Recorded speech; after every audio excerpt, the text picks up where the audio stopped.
Well, we've been tracking how the shutdown's ripple effects are spreading, and now those impacts are reaching the skies. Yeah, the FAA's flight limits are officially in effect, reducing air traffic at major airports nationwide because of ongoing staffing shortages. We have our WVTM 13's Lisa Crane joining us live from Birmingham Shuttlesworth International Airport this evening with a closer look at what flyers are actually experiencing there. So, Lisa, any troubles?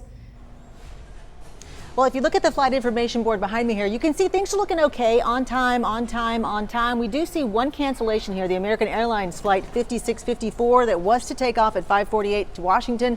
That flight has now been canceled. And if you look at FlightAware's website, they tell us there have been 3 cancellations and 23 delays here at the Birmingham Shuttlesworth International Airport just today. The reasons are not listed, but the trickle-down effect and those flight reductions certainly can be felt here. So we are assuming right now that's what we're seeing here. As a matter of fact, there were no cancellations here yesterday. Now, in a statement shared by the airport Vice President of Communications, Kim Bridger-Hunt, she says, in part, there's no way for us to know the full impact of the reductions on travelers at Birmingham, but we do know if the reductions go through as planned, the impacts will likely be felt well beyond the cuts at the 40 airports. And that is concerning for anyone who has a trip planned right now. With the holidays coming up, we are heading into the busiest travel period of the year, so it could impact millions of people across the country. I spoke with a travel agent today in Irondale who says just because these flight reductions aren't happening at feeder airports like Birmingham Shuttlesworth, we're still going to feel the pain.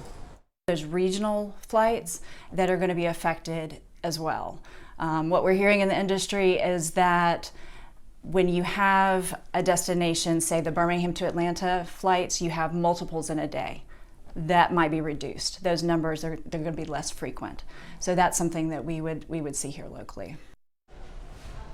Now, senators are going to stay in Washington, D.C. for the first time since the government shutdown started more than a month ago. But Democrats and Republicans are still pretty far apart on any agreement to reopen.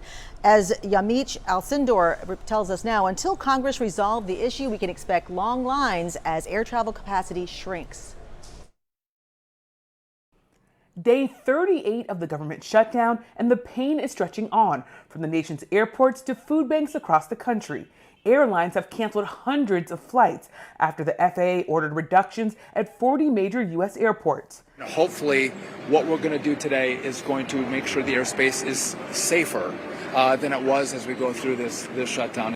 Today, travelers are seeing a 4% reduction in flights. Next week, that number is expected to rise to 10%. The system is straining from air traffic controller staffing shortages as they continue to work unpaid. Travelers caught in the middle of a standoff between Democrats and Republicans. It's not fair to the country, so they need to put their differences aside and figure it out. In the meantime, millions of Americans who get government assistance to buy food are hoping for some relief.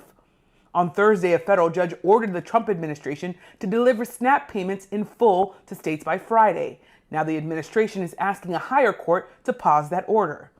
Though some SNAP recipients in a few states have said they received their full November payments overnight. The president continuing to blame Senate Democrats for the shutdown. We've approved a opening up 14 times and they keep rejecting it. Senate Democrats out with a new proposal to end the shutdown. Leader Thune just needs to add a clean 1-year extension of the ACA tax credits to the CR so that we can immediately address rising health care costs. Am I going to vote for this? The short answer is no.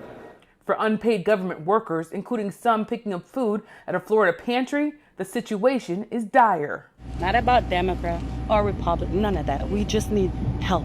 H-E-L-P, help. We need it. Desperately, we need it. Transportation Secretary Sean Duffy says the longer the shutdown continues, the worse flight reductions will get. He warned that up to 20% of flights at busy U.S. airports could be cut ahead of the busy holiday season. Yamiche Alcindor, NBC News, Washington.